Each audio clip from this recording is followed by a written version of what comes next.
Well, this counts as our excitement for the day. I played Sudoku for most of the morning. I'm getting better at it. And then I was faced with having to get new jeans. And this is our idea of uptown shopping. I hated every minute of it. Truly hated it.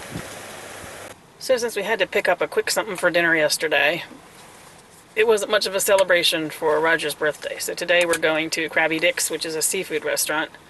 And those of you who are wondering, I know she counts her pennies and she's going to dinner. We belong to a club here where on your birthday you get a free dinner. So we are going to have one free dinner and only pay for one, which means less money than it would make to make dinner. Plus, we really, really like this place.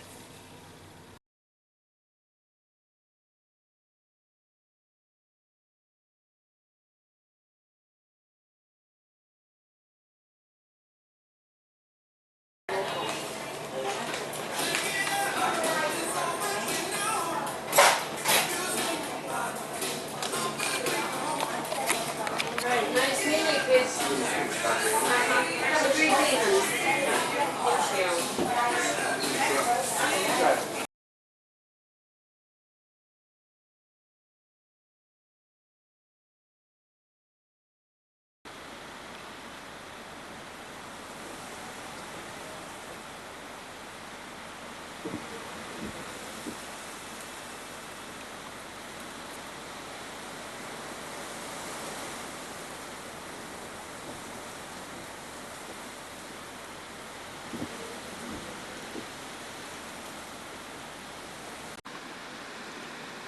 So we thought Henry was the only great blue here, but guess what?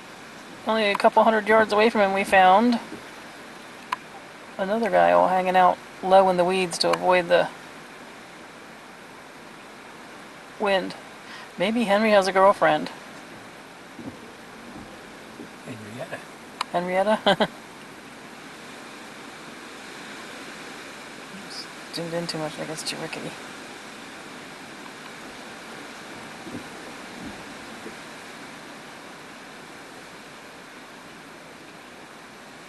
I think they're stuck where they are now because they can't fly at this point. That's just too windy out there.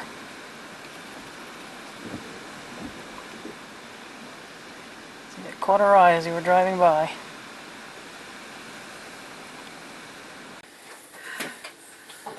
Whew. We just got back in, and I haven't cleaned that doorknob yet. We just got back in, and we're at the beginning end of an edge of a bad storm system coming through. The one that those of you in Louisiana and New Orleans have been through.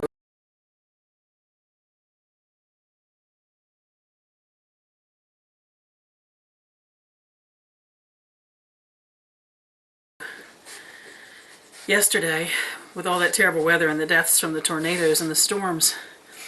And we're going to get that storm, basically the brunt of it, overnight tonight, which is probably a good thing because we tend to lose power in these kinds of storms. Trees hitting the transformers generally is what happens. So we just got back in. I took some video down at the bay. Forgot to take my glasses off. Whew. We literally blew in the front door. It's really rather dramatic out there. They said it could be 60 to 70 mile an hour bursts, steady wind of 40. So that's pretty bad when you live in the woods and the ground's already wet because it's been so rainy for so long and the sun's not been out long enough to dry up the ground. So yeah, a little nerve-wracking when you live in the woods. I mean, you watch the trees and they're going here, and you're going, that's what they're supposed to do. Better that they bend than break. But you're also aware of the fact that even though these are old growth pine trees, they basically have surface roots. Their roots don't go down deep into the ground, and they don't actually have to here because the water level is very high. And you're very aware of the fact when the ground has been soggy for 2 weeks and now a big storm comes through that it might get a little interesting tonight. So we've lined up all of our flashlights and filled up our water jugs just in case we lose power. So let's see. This morning, what did I do? I did some more Sudoku puzzles and I'm getting a little better at it. And I haven't picked up the the checkbook yet to see if the numbers there will look any easier or any better, to see if this has helped that whole process. Oh, and the other thing we did is, let me see if I can show it to you. I don't know if it'll show up or not. Yes, it shows up. Roger had ordered a glass top for the table, hello glasses, which is also my desk. And this table is one I've had for a long, long time, and it's pine. And its chairs are pine. And certainly there's nothing wrong with pine, except it's a softwood. And if you write on it, or if you put anything heavy on it, it'll dent. And if you write, you're going to leave the message in the wood. So I guess it's been 2 months ago or so that, bless his heart, Roger broke the top.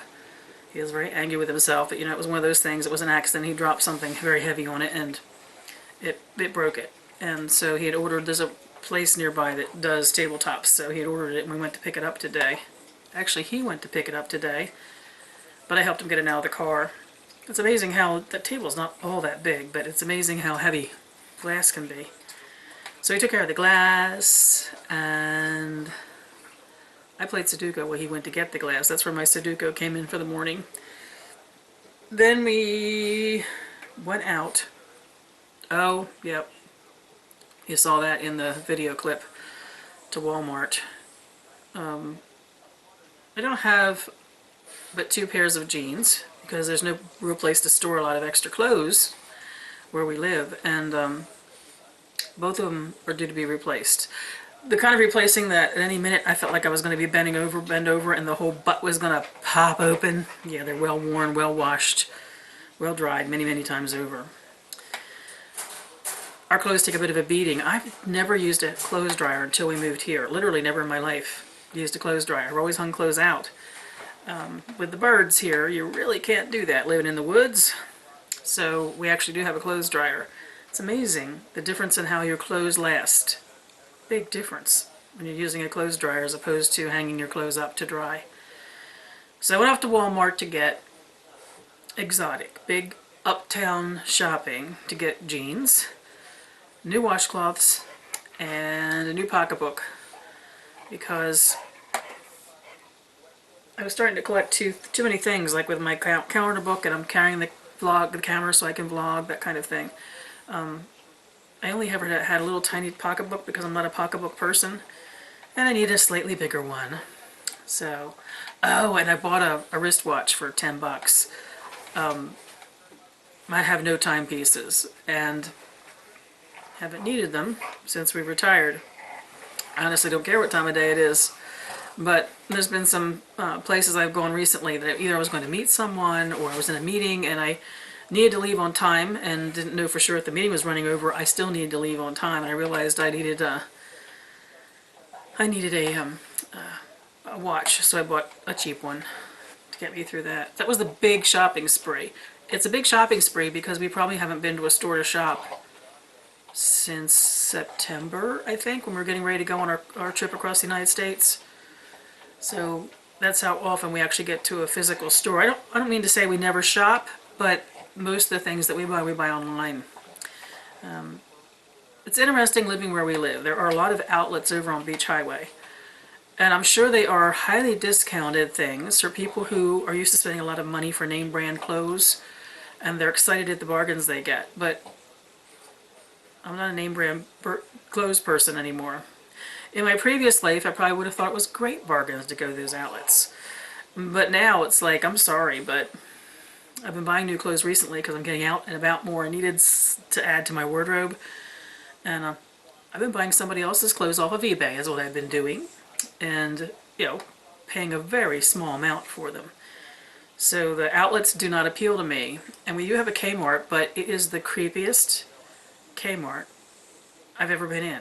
I literally can't stand to step foot in it. You ever had that happen? It's in a public place where you just go in the building and you just cannot wait to go out of it. I mean, it's clean and it's neat. It's not like, you know, you can go into a place and be turned off by the way it's kept, but something about that Kmart creeps me out. It also creeps me out that there's never anybody there. it just feels really weird walking around a big store like that and there being nobody in it. And strangely, I don't like that, even though it's convenient for shopping.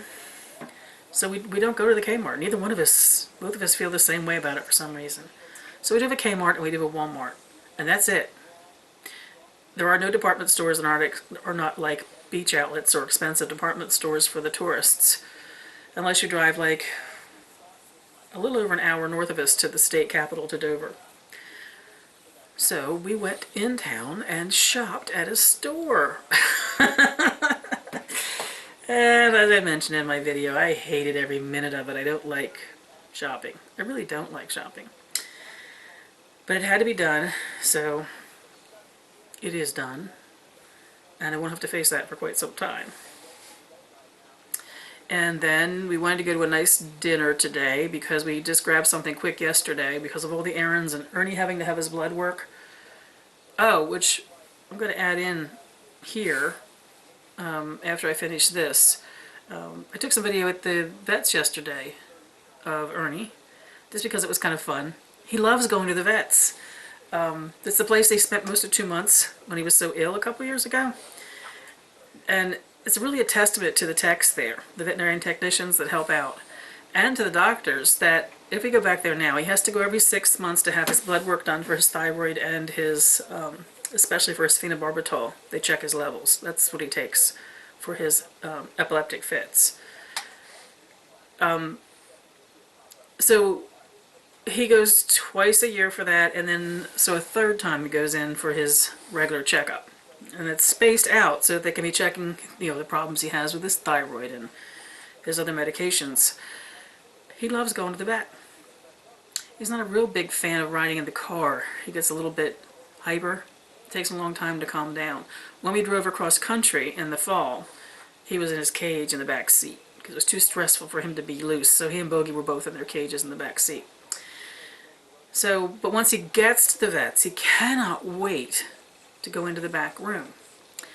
And the vets know him, and they all find each other and come out to see him. The techs all know him because they took care of him for 2 months. And he was quite a mascot for the time he was there. A lot of you are personal friends, so you know what his problem was, but for those of you who don't, Ernie did something that is written up in textbooks, and it occasionally happens for dogs, but it's not something that happens very often. He started peeing out of his butt. Literally peeing out of his butt instead of from where he was supposed to be peeing. I may have said this to you before. I apologize if I'm giving you all these details again, all the gory details. What had happened was he had some cysts, which we didn't know about. And instead of having some problem that we could see with the cysts, what had happened is before it had a chance for us to realize he wasn't peeing correctly, his system, his bladder had a weak spot in it.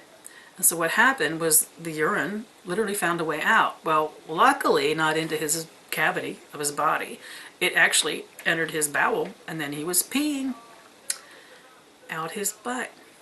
So we took him into the vets, and I told him what he was doing, and they thought he just was having a bad case of diarrhea, and I'm like, I know what I'm seeing. So they took him in on observation. And sure enough, we got a call from the vet a few hours after we were in there, and she said I was just outside with him. I'm glad I had my cell phone in hand because I could take a video of him peeing out of his butt and send it to our vets, and then they've all come in and huddled over him. We've heard about this in textbooks, but we've never had a dog that did it before. That's our Ernie. I'm laughing about it now, but at the time it was extremely frightening because the surgery to ream him out, maybe that's the nicest way to put it, and get to the cysts. I think I just saw lightning. They said we might have some thunderstorms with this, and also we're on a tornado warning. Oh goody! Anyway, the cysts is something that happens a lot of dogs that are shorter and compact. Their systems get a little too scrunched, and cysts can happen. Yeah, that is thunder. And that's handleable, but the soft tissue surgery required to repair the fistula between his bladder and his bowel, there were only 2 places on the East Coast, the entire East Coast, that did that particular surgery. One in Virginia and one, lucky for us, a couple hours away up near where we used to live. So it was an easy drive for us. But he had to get on a surgical waiting list. They couldn't do him like that day. So they kept him at the vet's because he needed to be where he could be attended to in case of emergency. Before he went up for his surgery, he was up there for a couple weeks, then came back and spent a couple more weeks before they were comfortable releasing him to us. So basically he was there for the better part of 2 months. And I just love it. Then when we go in, you're going to see from the video, he has no fear of that place. He has no bad memories. They take him into the back and they yell. We've heard them do it when they take him back. Ernie's here, everybody! And all the techs come out from wherever they are to visit with him. Well, Ernie can't get enough of that kind of attention, so he's happy dog. And usually, because in the process of that 2 months, we got to meet every one of the 12 veterinarians that works at our veterinary hospital. And normally what happens is, a few of them will come out and say, oh, I come out to say hi because I was just back there with Ernie. And so he's a bit of a celebrity. And they wrote him up. Did a lot of videos in the time they had him, because they'd all heard about this particular thing, but literally none of them, the techs or all the veterinarians, had actually seen a case of it before. Ernie was trying his best to be very unique. So I wanted to, even though it's the day after, I wanted to include the video from yesterday for my own reasons, because these vlogs are a record for myself, like I was blogging in a journal, that I wanted to capture that he has no problems going there, that he's very comfortable there, and in fact you're going to see that when it's time to go back, he leads the way and walks off, doesn't look back at Roger and I, just leaves. I think he'd be happy to stay with those folks. So he is, just so you know, he is completely healed. We went through a period of almost 3 months that we could have lost him at any given time. We had to take a huge chunk of money and invested in him because the surgery was extremely expensive. First time I've ever had to put out that kind of money for an animal that I had. We didn't second guess it. We felt like you take on an animal, you're responsible for their lives. He was young enough and strong enough that we knew if he made it through the dangerous part of the surgery and the first couple of weeks of recovery, that he was a very strong dog and very, very healthy. Fascinating thing about that, they asked us not to give him his seizure medicine when he came back from that the series of surgeries, and when he came home. They said, don't give him his phenobarbital. And we're like, well, if we don't give him his phenobarbital, he has breakout seizures. And they said, no, he won't for a while. It was because of the, and they say it happens for humans too, because of the anesthesia he was under for his surgeries, which were, there was a series of 3 of them over a 2-day period. They put 2 into 1 and then had to go back in and do something separately the day later. But they said that usually an epileptic, whether it's a dog or a human, after they've been under anesthesia, will go through a period of time when they are seizure free. And they told us not to start giving his phenobarbital until he had his first breakout seizure.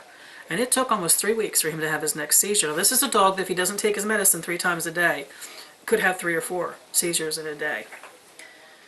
So I wanted to share the video for my own record because even though it was yesterday and not today,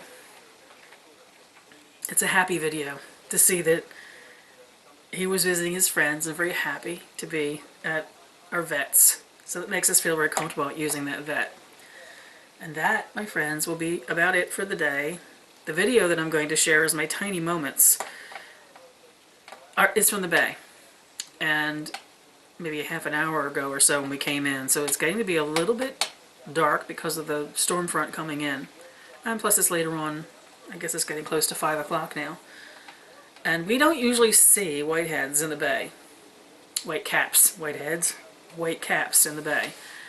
And she was rather glorious this afternoon. Frothing at the mouth, spitting herself upon the land.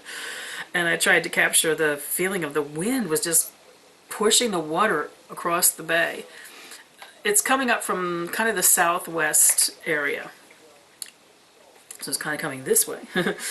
And the good thing is it means it's pushing it, because the bay is like a big puddle. It's a very, basically a small body of water. And it's averages 6 foot deep across the whole way. So what happens is if the wind's blowing from our house, say towards the ocean, the water literally gets pushed out of our marina and out of the wetlands here and gets pushed over onto the other side and floods it. And remember that happened a few weeks ago, and the wind was coming from the northeast, and that's why we had that bad flood on our side. It looks like this wind coming from the southwest as that storm front moves through. The people on the other side of the bay are going to be having some flooding problems tonight. We should be fine, our friends downhill, except for all of us who live in the trees, obviously, are looking forward to it being over come tomorrow so that we don't have to worry about our trees anymore. So I'm going to wrap this up, edit it, get it uploaded early because I don't know for sure we'll have power later on tonight. It was lovely down there at the bay. Very cleansing. I couldn't take the camera outside to take pictures, although I went out for a little bit. I had to do it from inside the car because it was just too wet and the rain was coming down sideways and too windy and there was no way to get outside and use the camera. But it literally blew some cobwebs out of my brain. It was really a powerful experience down there. I guess the wind was probably 50 miles an hour or so when we were there. So here's to a quiet night with no unexpected challenges. We're used to the power going out. That's not a big deal. And a calmer day tomorrow. They're promising us perhaps even sunshine tomorrow. And then Friday, we are going to get sunshine. Clear skies for the first time in weeks. We've had some brighter days, but they've been the kind with the haze in the sky. I can't wait for a pure porcelain blue sky, sunny day. I'm ready for that. So it has been a good day, and I declare it will be a good day throughout the remainder of this storm and deliver us peacefully into the morning.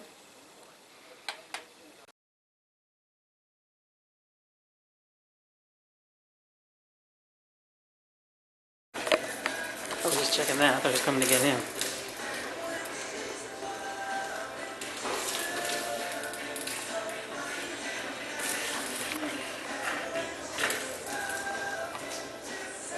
Look at the tail.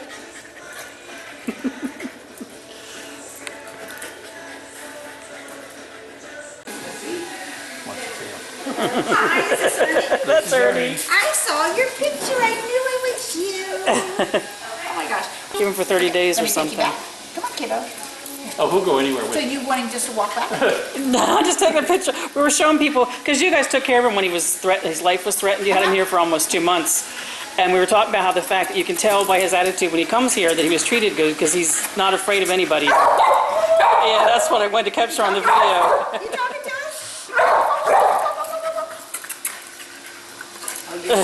us? And he led the way and he's gone.